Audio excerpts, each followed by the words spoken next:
Well, in the history of television, you'd be hard-pressed to find a more beloved entertainer than Bob Newhart. To mark his passing, we dip into the vault this week to a conversation I had with one of his oldest friends and co-stars. That's next on Brio TV, the podcast.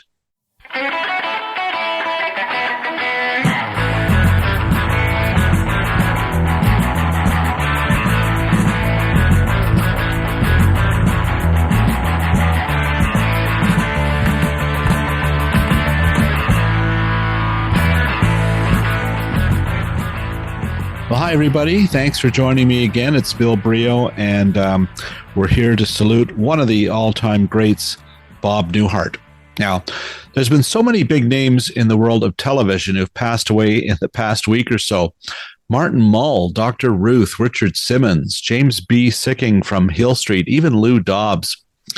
I was so busy trying to salute them all at Brio.tv that, I thought I better start to collect and assemble a file of past features as well as audio recordings and mark it who's left, just so I'd be ready to do future tributes. And one of the first big names I swept into that file was Bob Newhart. So forgive me if I don't add a few more. I'm superstitious about these things, which is one reason why I never put a file like that together before. Now, on the other hand, I'm glad I did because it forced me to dig through a long list of audio files from my own personal laptop graveyard. And that's where I found my 2014 conversation with Bill Daly, one of those familiar faces from TV in the 60s and 70s. Daly played, he was that astronaut on I Dream of Jeannie, and Bob Hartley's co-pilot / neighbor for 6 seasons on The Bob Newhart Show. Now, I'd been looking for the file anyway. I had so much fun on the phone with Daly that day. I wanted to share that call as a From the Vault podcast episode, and it's just a perfect thing to run in the summertime. Daly was well into his 80s at the time of our conversation, and he died 4 years later in 2018 at 91. As you'll hear, his roots in TV go way, way back to the very earliest days of late night in the 50s. It's back when Daly was part of the house band for the precursor of The Tonight Show. He also became a local TV director and befriended a fellow Chicago son towards the end of the 50s, Bob Newhart. A dozen years later, the two reunited on The Bob Newhart Show.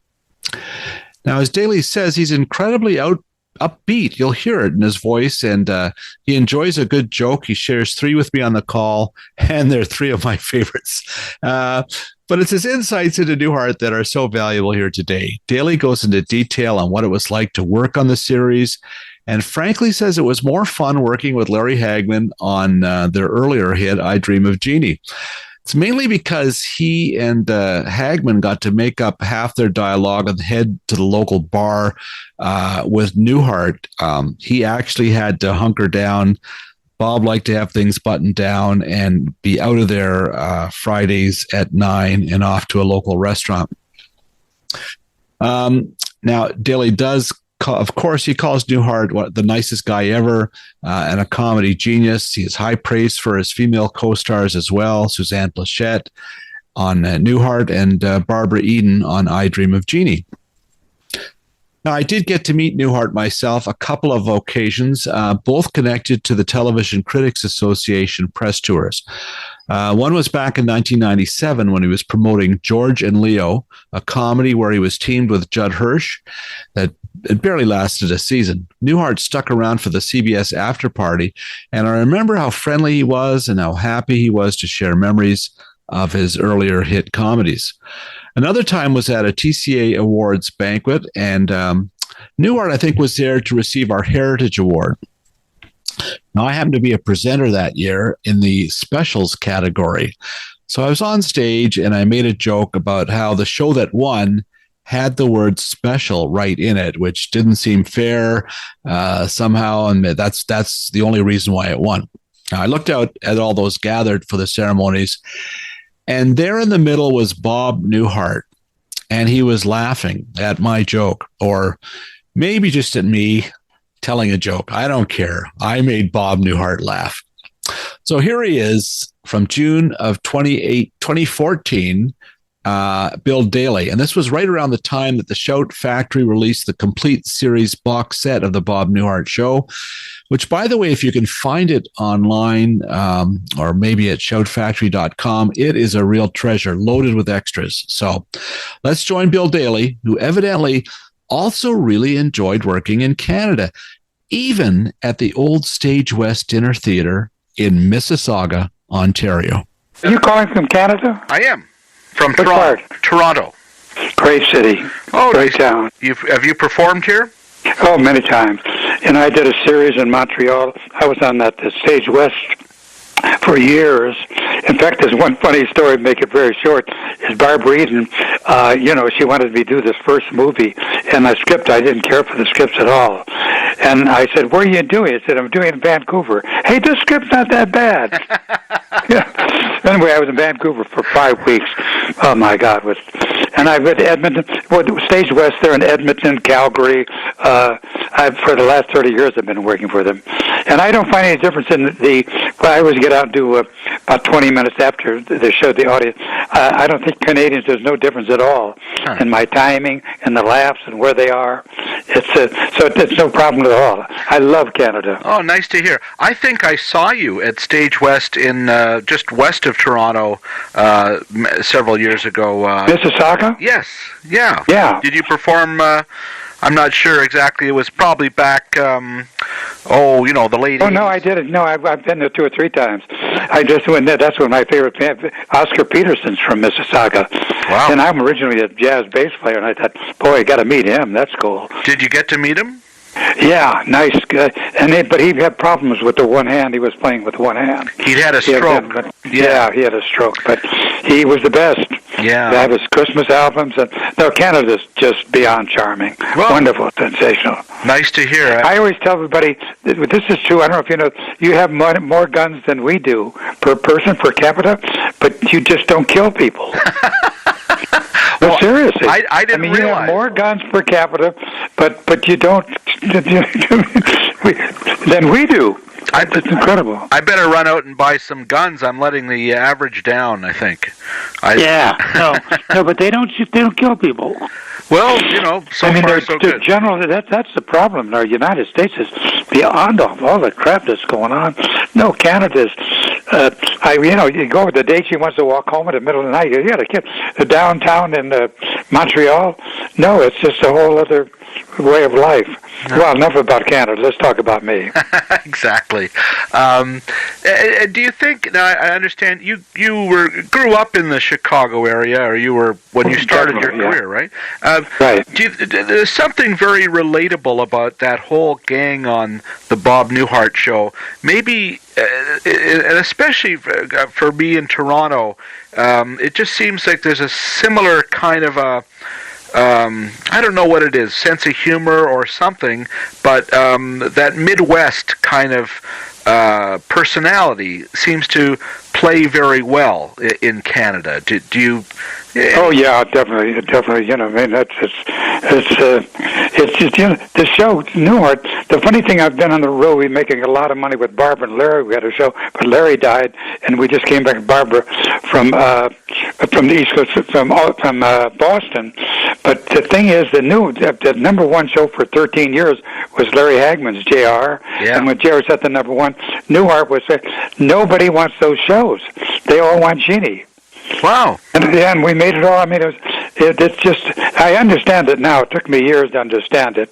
But it's just, she's beyond a star. Huh. I see when we started the autographs in Chicago, when it first started, there was big rooms with 200 actors, and then there was a lot of people. Jeannie, then they gave her like her corner, then they gave her a room, and now it's just her. We just go out and she just kills them. In Canada, I mean, it's just, and when New Zealand with the number one show, and Sydney with the number one show, and they got that meat channel now. It's incredible. Yeah, interesting. I collect old 16mm films, and I have. Oh, really? Yeah, and I have a 16mm print of I Dream of Jeannie. Oh my God! Yeah, it's fun to watch. It holds. Yeah, I wasn't in the pilot. Really? No. Were you in the? No, I was. I'm sorry. It's Newhart. I wasn't a pilot of the Newhart. Yeah, because they had a woman next door in the pilot, didn't they? No, it was a guy, a wonderful actor, William Redford. He was a fantastic actor. He was the neighbor. Oh. And I don't know why they got rid of him, because he was brilliant. He was sensational. But in fact, one of the strange things to my life is that when I went in, I talked to the guy that created the whole show, Lorenzo Music. Right. And I was talking to him. We're talking about, and the guy that owns the whole station, everything, goes in. He said, "I want you to read for this part." Well, I can't read, and I don't want to do that. And he says, "No." And he said, "Well, this is my company. First of all, you'll be making 10,000 times more." And it was simple. And I read it. It was awful. It was this takeoff on the Mary Tyler Moore Show called A Councilman. Huh. And he called me up about 6 months later. Good news, bad news. He said, the bad news is they hated the show. The good news is they like you, and they're putting you on Newhart. Wow, that's how. And Newhart's my buddy from when we were kids. I mean, and Suzanne Pleschette. Oh my God! I mean, but we didn't make any money. Marcia Wallace, because. I don't know, you know how series they have hold money. If you do a series, they have to hold you so you don't take anything else. But when the show sold already, there was no hold money. So everybody made $5,000. We made like $750 or something. Really? Wow. Yeah, and we were grateful for it. Yeah. You kidding? Yeah, oh my God, working with Newhart. Yeah. Oh, he's a. And you knew Bob Newhart from your early days in Oh Chicago. yeah, nicest guy ever. Wow. Just quiet, gentle, and in fact, when I was a director at NBC, we were doing a show that was the biggest show ever for an award show, and everybody from the world was coming over, LA, and writers and producers, and we're doing this show, and I was striking, and 5 minutes before that night, the engineers went on strike, and we got all these stars coming in, and we said to Bob, "Can you do a couple minutes?" He did Abraham Lincoln's press agent. Wow. And killed everybody. Standing ovation. Got Hollywood contracts. I mean, it was just, and the headlines in the paper, it was just a killer. No one said anything. Everybody did jokes. That's why I died in comedy. We two of us didn't do, we did, well, you know, Bob Newhart's, button down mind of Bob Newhart. Right. He's a comedic genius. Yeah. He really is. He really is. And a nice man besides. And so it was just kind of a coincidence that you wound up on the Bob Newhart Show. It wasn't something that... Oh, coincidence, because you never allow the star to pick the people. I mean, in a movie or anything, because he doesn't understand the overall where they're going, the writing. But he was grateful that I was there because we're good friends. No, that was... I don't know if they liked me, and they must like me on A Dream of Jeannie. That must have been it, because I just got out of doing that show. But Bob, when they told me Bob and Suzanne Pleschette, I thought, Bob, he didn't write the show. It's too much for him. His taste and humor, it's just, oh man, well, enough about him. Don't go away. We'll duck back into the vault with Bill Daly in just a moment.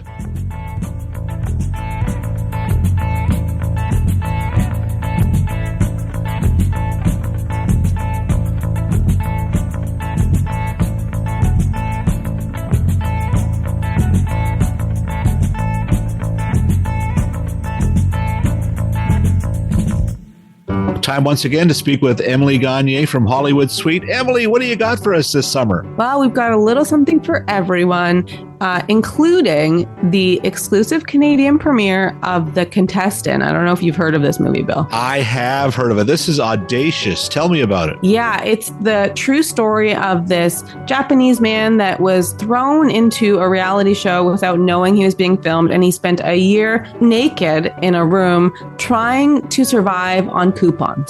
Wow. This is like, it's the real Truman Show without clothing, right? Absolutely. And this movie goes through the whole process back in the day. This happened in the 90s, but then we also talk to him today and see what he's up to. And it just talks about sort of how corrosive reality TV can be.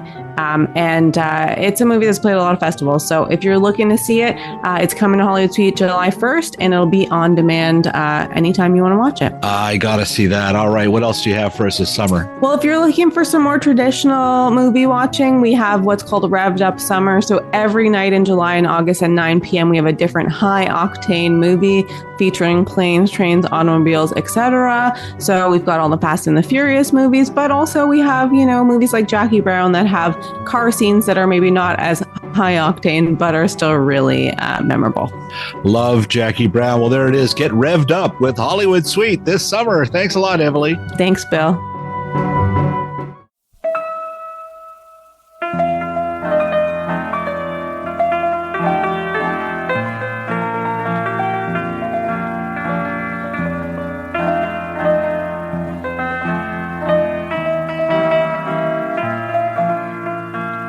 Here he is again, Bill Daly, with memories of Bob Newhart.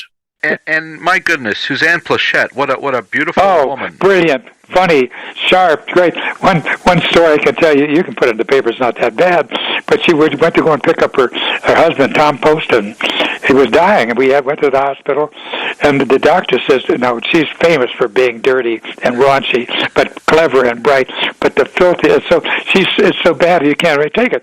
So the doctor said, you can't take him home. He needs more potassium. She said, well, stick a banana up his ass and send him home.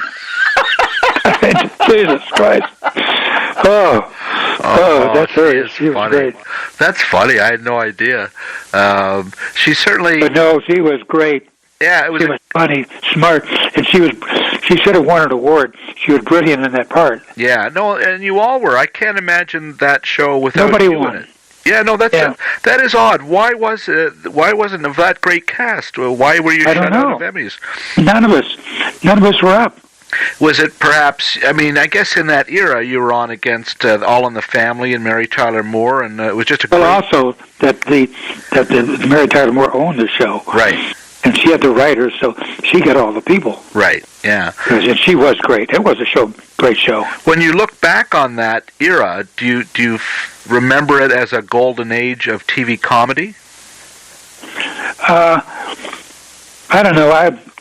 When we went out after every show that we did, Newhart, we're all very close. And that's like, see, when you did Jeannie, it was like a film. We'd done a scene at once. Maybe you weren't in it for a whole week. Right. But we'd do it, and then we'd all sit around. And everybody was funny, but nobody got in anybody's way. It was different kind of humor. Mm-hmm. Well, everybody had their, and nobody was, it was your time to be on. It was on. And when we'd go out afterwards, we always had this great place. The Tail of the Cock, Johnny Gordon, great piano player, everybody sit around, and no one was happy. And I was the only happy one. Really? I only know two people in Hollywood that are happy. Who was the other one? It's just not Hollywood. People, I don't know what it is. You're really born, they're proven now you're born with the glasses half full. I'm not religious, I'm spiritual, but I mean, you're really born with, why me, all this great shit, or why don't I have more? And everybody says that's a great gift, man. Yeah. It's not religious, I'm not religious, no, but that's just something that... But that happy spirit actually came through. When I watched you on television, that's the impression I got, that you were... Yeah, it's there. I'm not that good of an actor. But the thing, no, I'm serious. I know what I'm after. But I'm likable. Yeah, absolutely. And that's just, yeah, really I know a lot of guys are funnier than I am, great. But in fact, the first guy that was better than Newhart, what was his name? He did tell the telephone first, but he was such an ugly human being. Shelley Berman? Yeah, Shelley Berman. Right. He was brilliant. He did that telephone thing. It was beyond, but he was a nasty guy. Yeah. And Bob, getting a close-up of him in anger, Bob is such a sweet guy. Yeah. And when he does those things, it's just wonderful. Huh. He's sensational. I remember that Tail of the Cock restaurant was in Sherman Oaks, was in the Valley. Right, yeah. right. Boy, Every restaurant there has the cock in the name of it. The cock and the bull, the cock and the cock.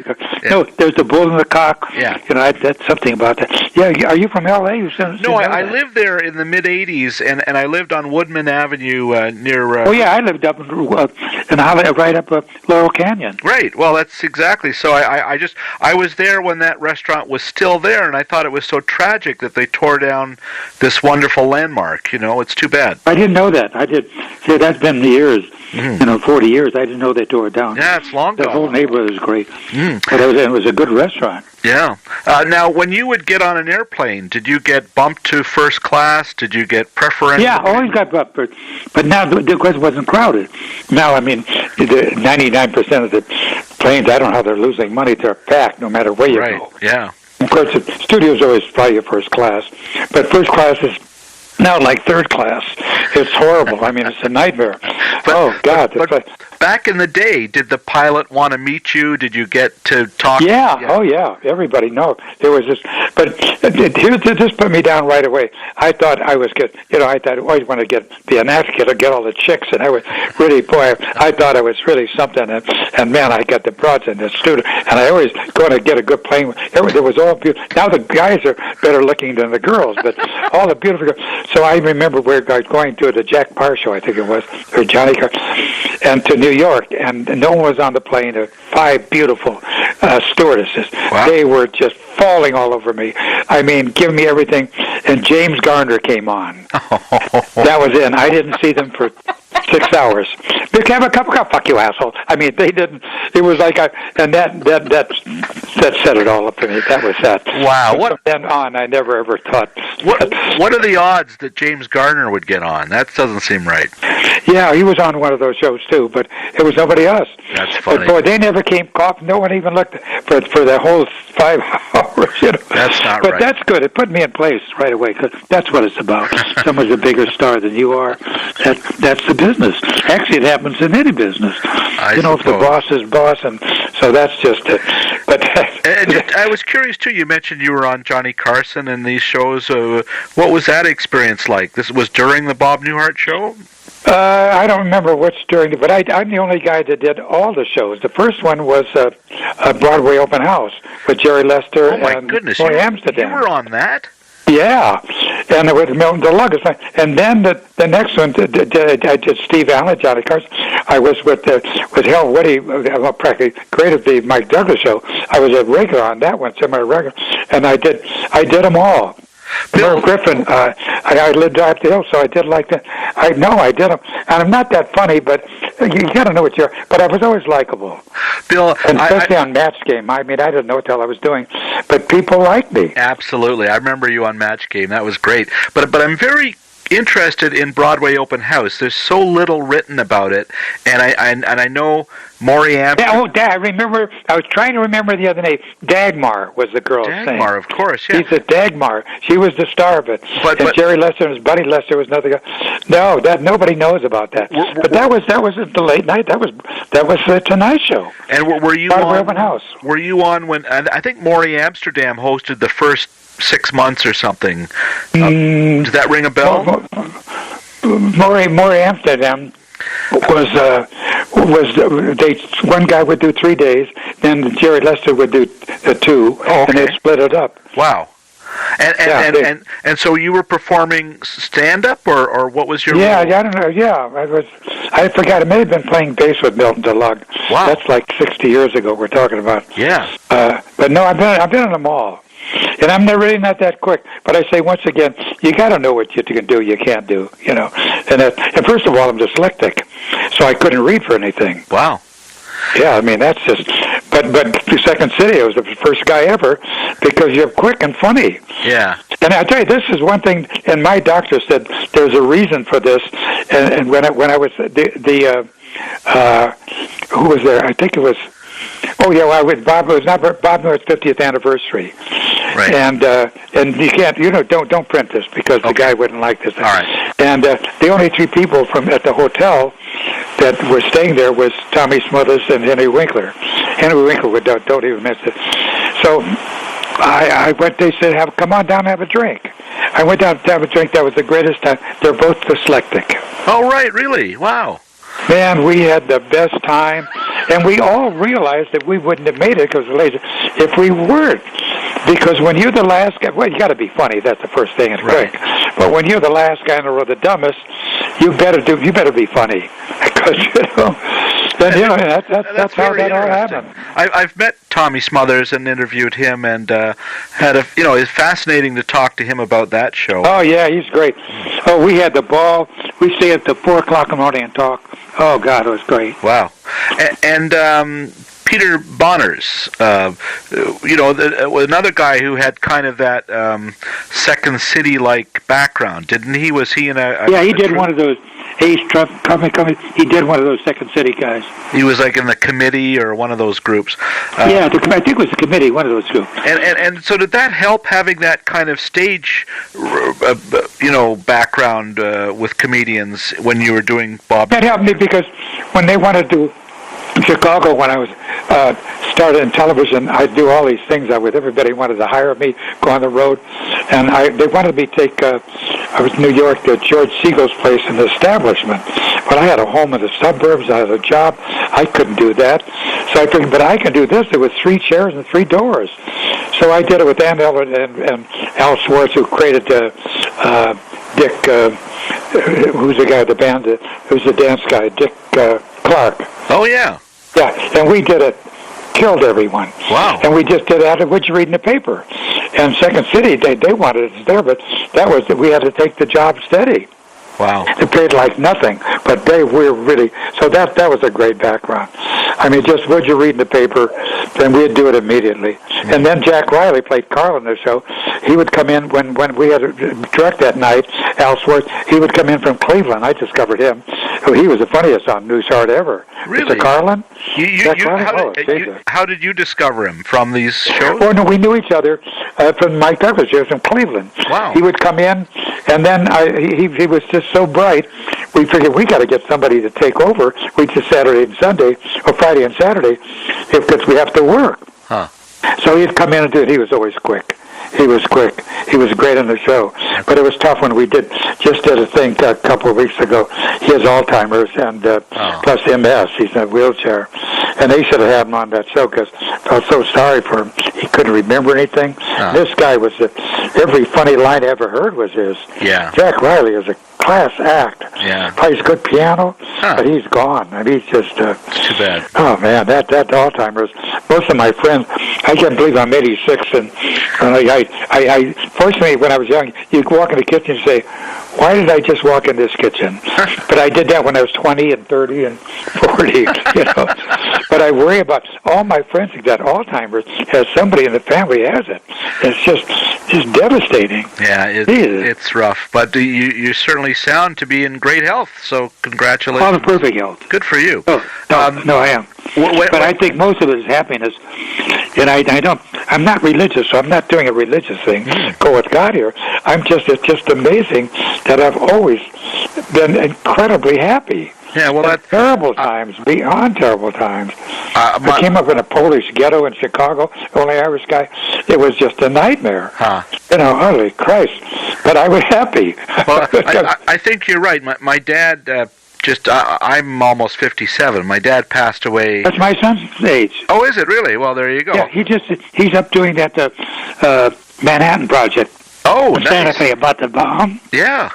Yeah, he's a light. He's doing that. I just had this morning. He drove back up to Santa Fe, had breakfast with him. Yeah, nice. He's your exact age. Oh, that's great. Well, my dad lived to be almost 98, and he also, like you, he had a very happy, positive outlook. I think you're right that really makes a difference. Oh, you're bored with that, really?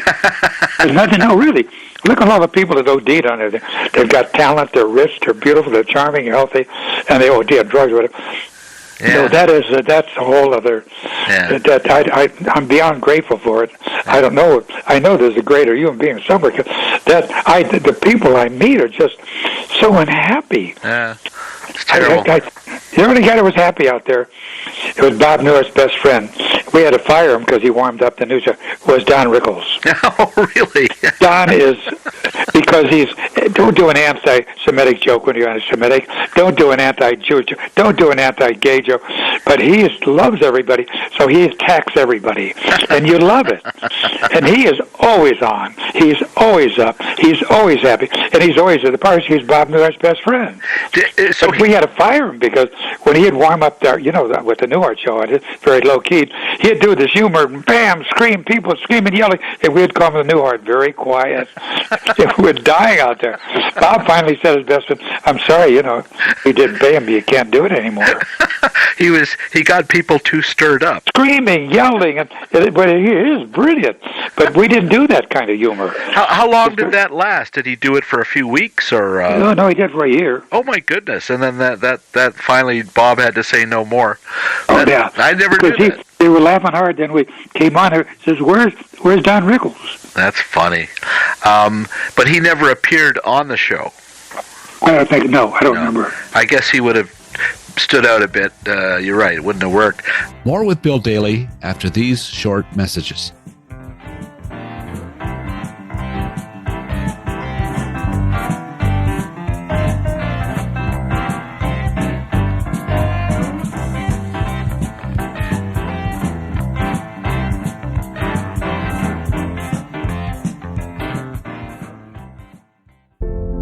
Well, the weather outside is frightfully hot. So time for a little super channel and chill with the return of Christmas in July.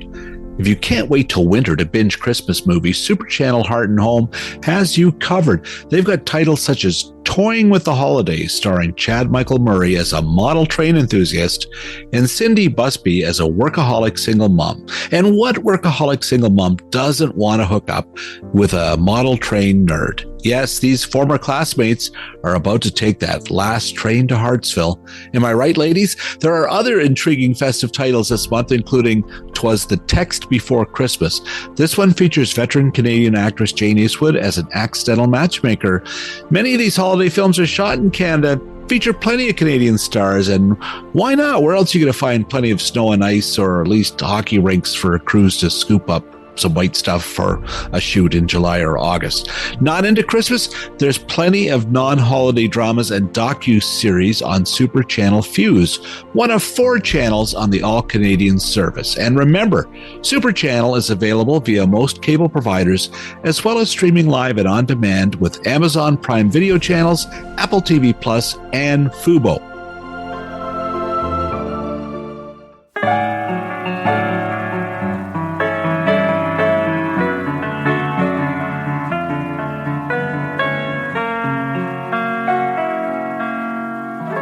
And we're back. Do you watch much television today? No. Really?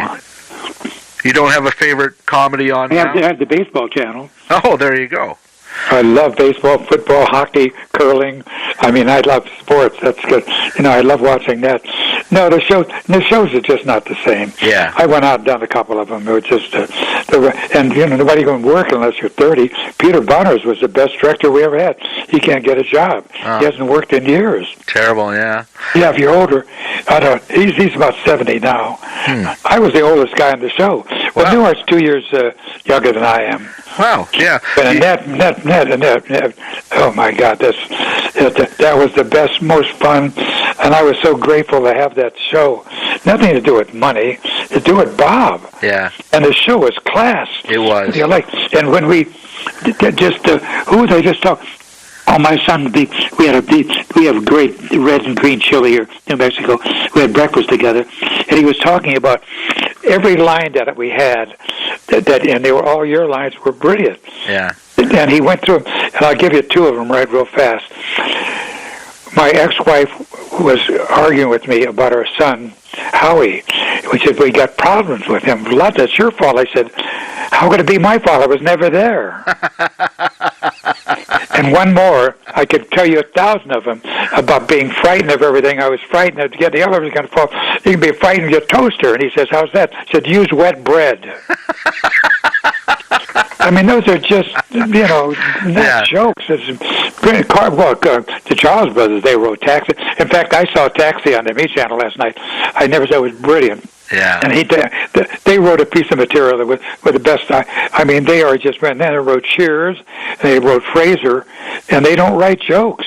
Well, I have to tell you, as I mentioned, I've been rewatching Newhart from this DVD, and every time I pop one in, I'm very impressed. The writing is first rate, and the acting, they really hold up. I think it holds up better than the Mary Tyler Moore Show. It's a funnier show. Yeah, but it's not. It was never popular. That's funny. But here's the weird thing. I was talking to my son this morning that when I Dream of Jeannie, when it came out, let me see, was it Bob Newhart? Oh yeah, when Bob Newhart came out, they sold the CDs. Yes. They made made a fortune. Huh. And I said, now when Jeannie comes out, I'm going to make $1 million. Right. Because 20,000 people, we didn't do anything with her. Huh. Because the kind of people that buy an album like that are Newhart people. And the kind of people that come and see Jeannie for autographs, that's a whole different crowd. Oh, interesting. Yeah. Yeah, I thought I was going to make a fortune. Yeah. I made 200,000. I said, oh my God, wait till Jeannie comes out. They'll buy that, because make 20,000 more. I worked at the Vets Hospital. I volunteer. Every 100% want Jeannie. You want a Newhart picture? Everywhere we go, autograph. No. And same thing with Larry. Interesting. No, isn't that weird? Yeah. But I know it now, because she is, the show's, beyond us, it's a hit. Huh. Interesting. So you don't even watch, like, Modern Family? No, I don't. Wow. No, I'm not. My son liked movies. Yeah. And what do you have you rewatched Newhart recently, the Bob Newhart Show? No, never. Really? No. What, you don't like to watch yourself, or why? Well, I got to make it just short. I talk too fast. The material's bad. The cutting's bad. What happened was, and I just told my son that we were laughing about it. I was doing it. It just happened by coincidence. I was doing a play here, and I never watched myself. But the biggest laugh I ever got, they were playing that show that night, and it was during intermission. I brought the whole cast down. We're sitting there, and they cut it out. And what it was is, they're having, I walk in for dinner, there's a table set for 4, and she says, no, Howard, we're having company over here. I'll get a chair. Howard, they're just, and I said, I'll get a placemat.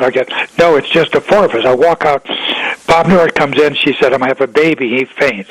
I open the door, I have a chair, I have a placemat, I have everything going.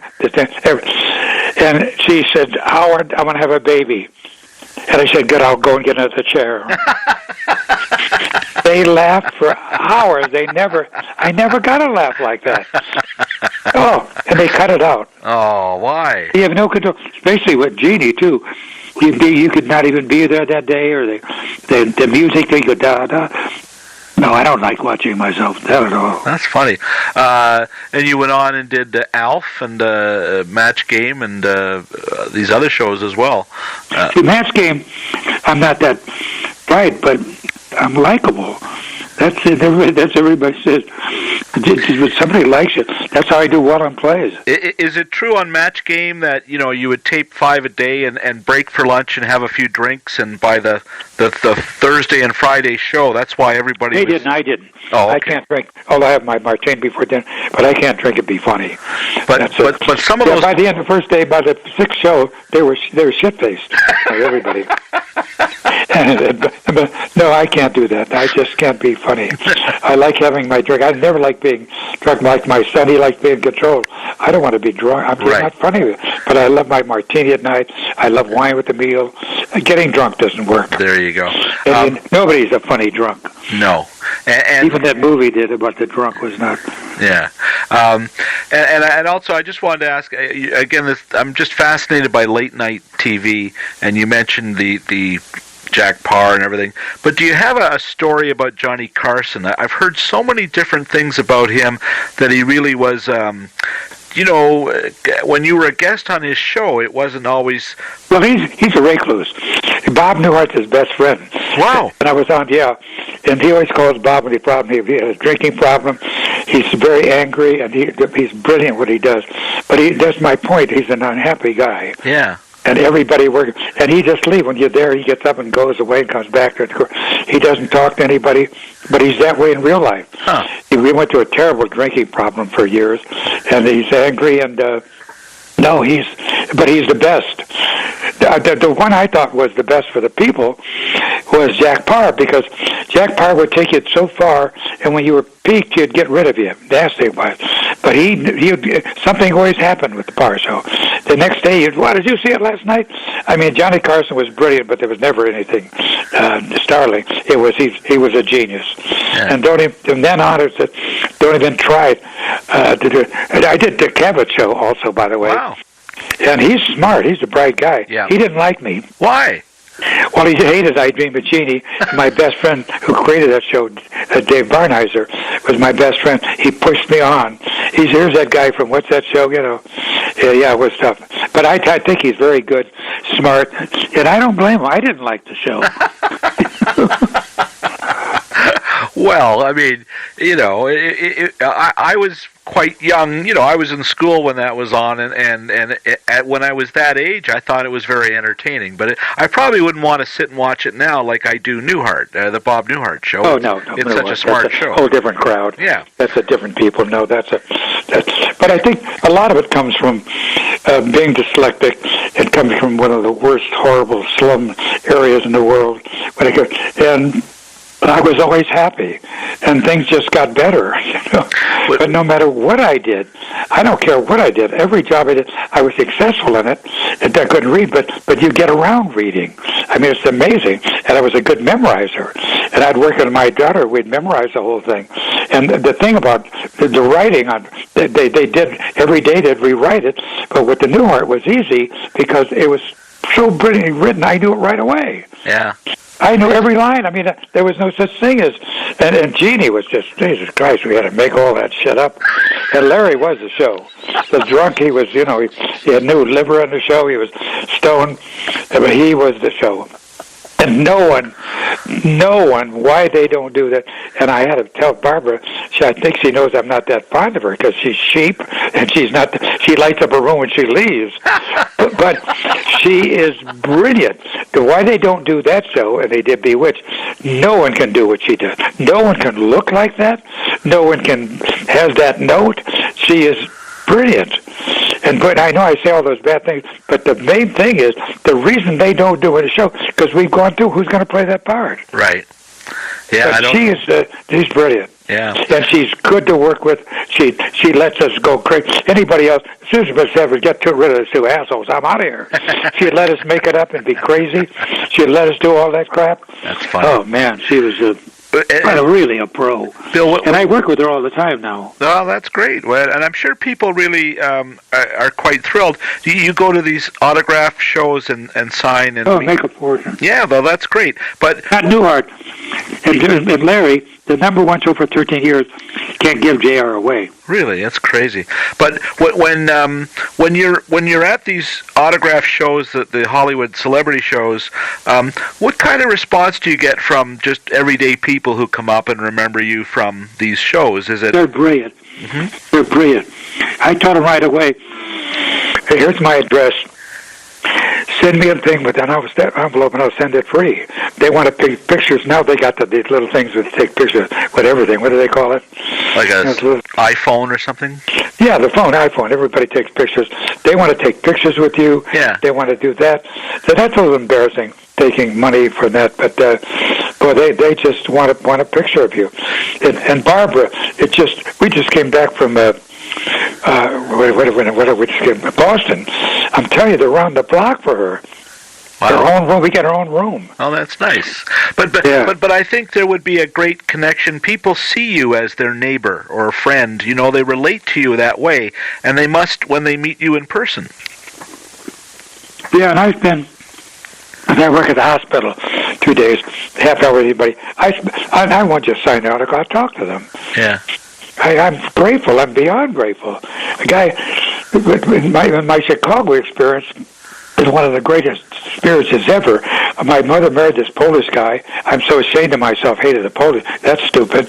But in this terrible neighborhood, when I ran away from home, it was just so bad. And they moved to another neighborhood, half people are Polish, and they were just nice kids, Polish kids. The other one was like Blackboard Jug. It was terrible. It was my going from this, the worst, horrible. And then when I went to Korea, I came back, and I moved out to near North Side. And then we adopted 2 children. Then I moved to Evanston, was beyond great. Then I moved to the nicest city, liberal city, is Highland Park. Oh, nice. Highland Park is the most beautiful. So I went from the actually worst to the best. I liked it all. That's how simple I am. Well, it's a great gift. You're right. I mean, to be able to see it that way. Oh, it is. Yeah. But look at Newark. Look at Suzanne. Look out, Barbara. Look at the people. I mean, I can name 2 people. My dentist and my good friend that are happy. I mean, always happy. Huh. Yeah. You sound like you're kind of happy. I think I am. You know, I'm lucky because I think that's thanks to my dad. You know, that I have that same see the glass half full outlook, and so yeah, I sleep at night. Everything, you know, like it does help. You're right, and I know people who are unhappy, and it puzzles me, and it's nothing you can do, is there? You know, it's nothing to do with being poor. Yeah, with nothing to do with being sick. Nothing, just to sleep for people. Happiness is just the kind of thing that you're there for. Yeah. And our business is so strange. Like 2% of the people work. It's tough to be there. But my job, I did this all. Every job I ever had, I was good at with not being able to read. Yeah, amazing. And but because I was funny, people are funny. They want to be around. I tell great jokes. My real fast joke is, I like this as a one-liner. A priest, a pedophile, and a drunk walk into a bar. Yeah. And that's just the first guy. I'm great at jokes. And I know every joke that's ever. All right. We walked into a library, said, "I'll have a cheeseburger," and she said, "This is a library." I said, "Okay, I'll have a cheeseburger." I could go on forever. I guess it's joke time. There are no jokes anymore. The last good joke was who's a wonderful kid, Phyllis Diller. Yeah. She's a friend of mine. She invited him to your house because she plays fiddles. She had the jazz piano player, and I play bass. Wow. So I'd always play bass, and we became great friends. But the last joke I heard was 5 years ago. Patrick's in the business. He does every movie. She said, to hear about the guy that had 5 penises, his pants fit him like a glove. That's the last joke I heard 5 years ago. That's great. But Patrick's in the business. He's at Forrest Gump, the gangs, and he said, there's no jokes. And the series aren't funny, and everything the shows that are doing. But Patrick told me some more breakfast. Finally, all these shows with the singers and the voice, and they're doing so badly now. Everybody's searching for shows, but because those are all free. The dancing show. What is the voice? Right. There's about 4 of them, but they're dying right now. They have to get scripts, they have to get actors, they have to get somebody who can write. Oh man, it's just yeah. Don't go away. We'll duck back into the vault with Bill Daly in just a moment.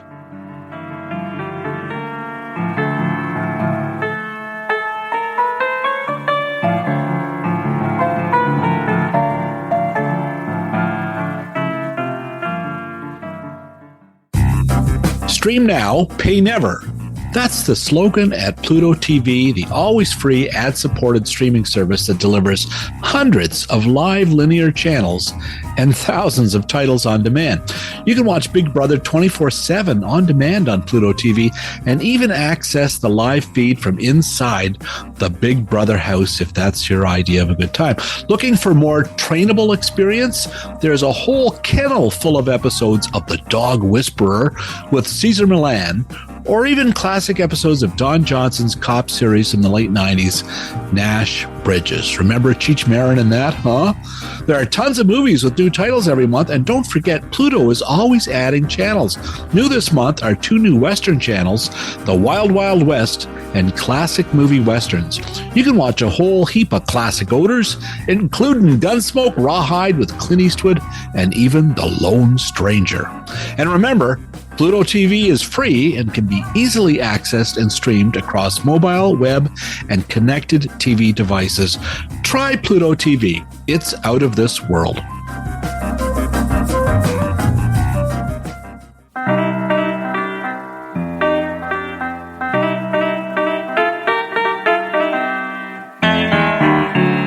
Here he is again, Bill Daly, with memories of Bob Newhart. I have a joke for you. Okay. Okay, here it goes. Two Irishmen walk out of a bar. I know it. Well, it's possible. Yeah. See, why do I even try? I just thought I know it because it's so hard to find jokes around. Are you kidding? This takes a second. A fast joke I heard is pretty good. Fast joke. The skeleton walks into a bar and said, "I'd like give me a Coors Light and a mop." Yeah. That takes a while, but very funny. Well, yeah, jokes I know, but they're gone.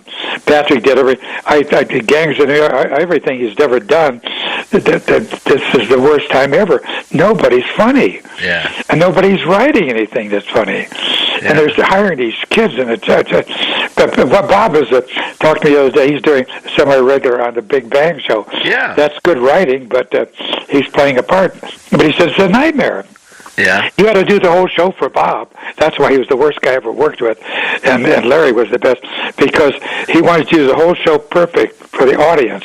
And then we'll do the best picks up later. That's terrifying. Huh. But Bob, I mean, he said he can't do a line. Hi, I'm going to take this cue cards. Oh, Jesus.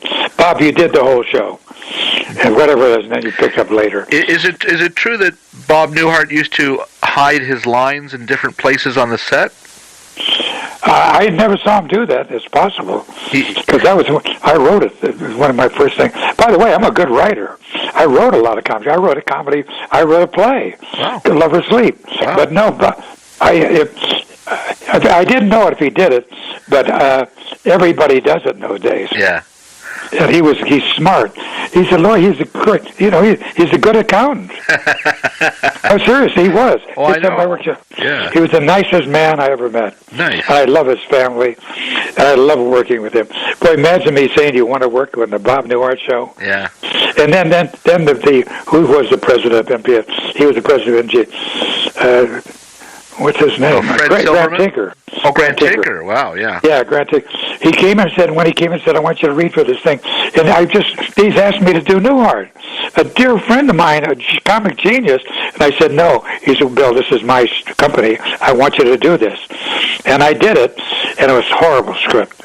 And it's hard to have a spin-off on another show. Very terrible show. You don't get the right time trying to create it. It was awful. Mm. It was terrible. Grant Tinker was a classy guy, I understand. Oh, beyond class. Yeah. Beyond. I remember when I got the Newhart Show, and it had a cock in it. The one down on that wonderful restaurant down on... Tail of the Cock. No, not Tail of the Cock. This is the Cock in the Bull, I think. Oh, okay. Everything is in the cock in it. You're right. I remember Steve Allen was sitting there having lunch, and I came in with my wife, and I said, "What are you doing now?" And he discovered me, by the way. Steve Allen. Wow. I was his head right, discovered me. Wow. And he said, "What are you doing?" And I said, "Well, I'm going to work with Bob Newhart." And he said, "Who put you two together?" And I told him, and he says, "Well, that figures."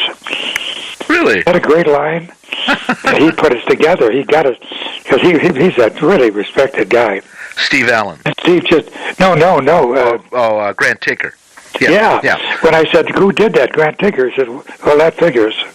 Wow. He's a class guy. And just on Steve Allen, you were part of that posse with Don Knotts and all those guys? No, I was after Don.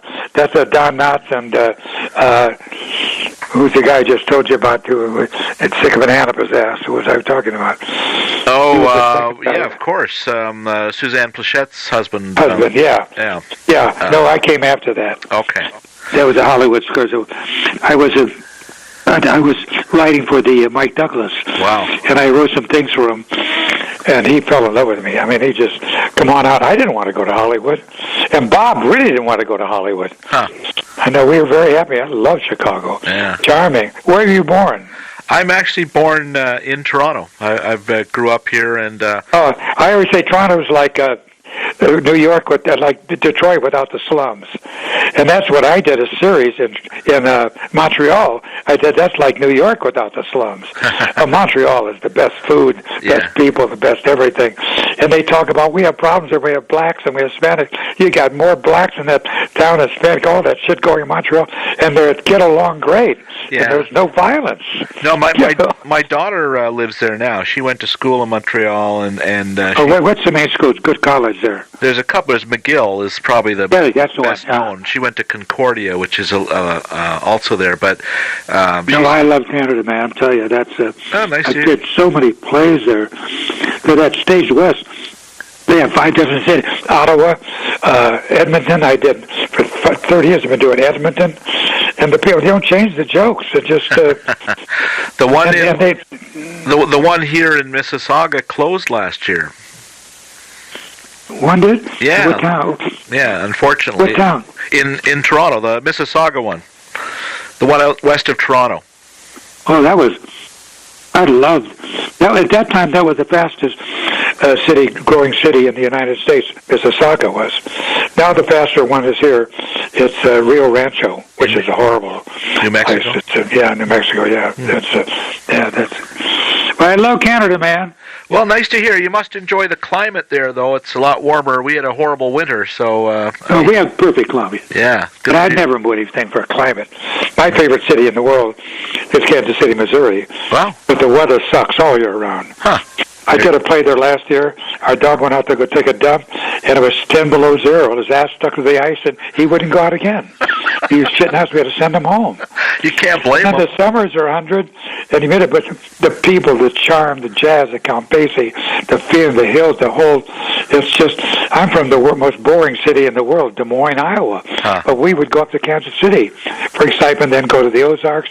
Oh, the town is... My wife's from a good town. I'm a widower. She's from Austin. Oh, lovely. Yeah, that is a great town. I've been there. Yeah. It's lively. Yeah, I know. I don't think get into politics with you. My son hates it. Even it's Texas. He hates Texas. But this is liberal. 90% of your colleges are liberal. Right. Harvard. My best friend, he's right at Television. He's anti everything. But I don't know. We're just good friends.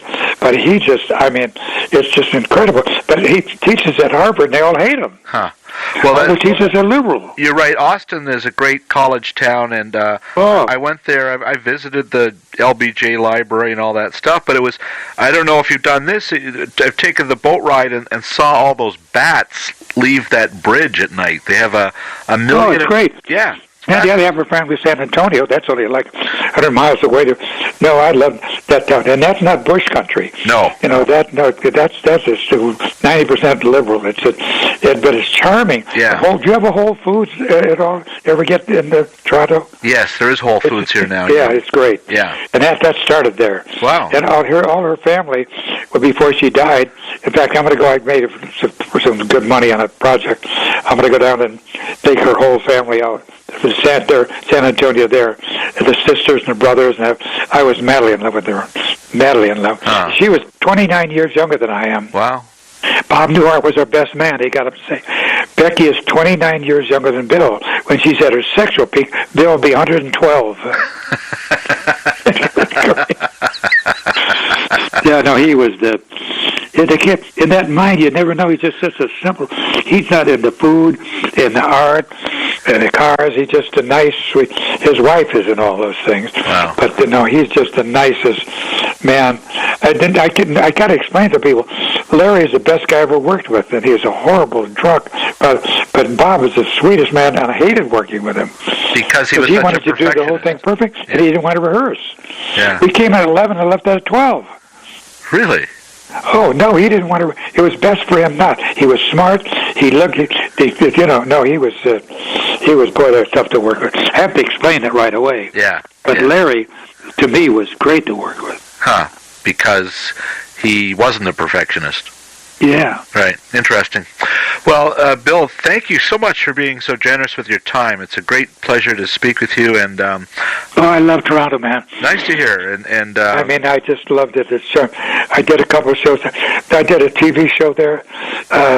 In Montreal was the best food in the world. I did a series there. Lord, I forgot what the name was for a whole year. Huh. And Edmonton, and there's a couple of, what am I going to tell you? Yeah.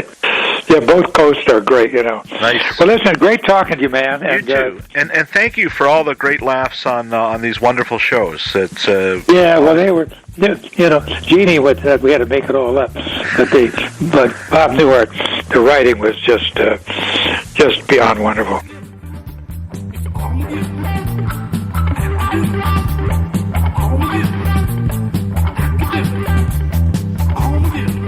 Well, that was fun dipping back into the vault with Bill Daly. I hope you enjoyed that. And thanks as always to producer Phil Hong for taking audio that's less than perfect. It was a phone call, not intended for a podcast. And, as always, Phil was able to tweak it into something as listenable as possible. So thank you, Phil. Giving it up, too, for BJ Del Conte and Paul Boudra and all the crispy critters, as well as piano man Stephen Dudley, who many years ago, almost as many years ago as Newhart was on the air. Well, it was during the run of his second show, Newhart. That's when we recorded all this music you hear on this podcast for a little film called Varsity Blues. Finally, thanks to you, listener. If you enjoyed this conversation, let us know with a like or a comment at Apple or Spotify or wherever you listen to podcasts. I'm Bill Brio. Thanks for listening.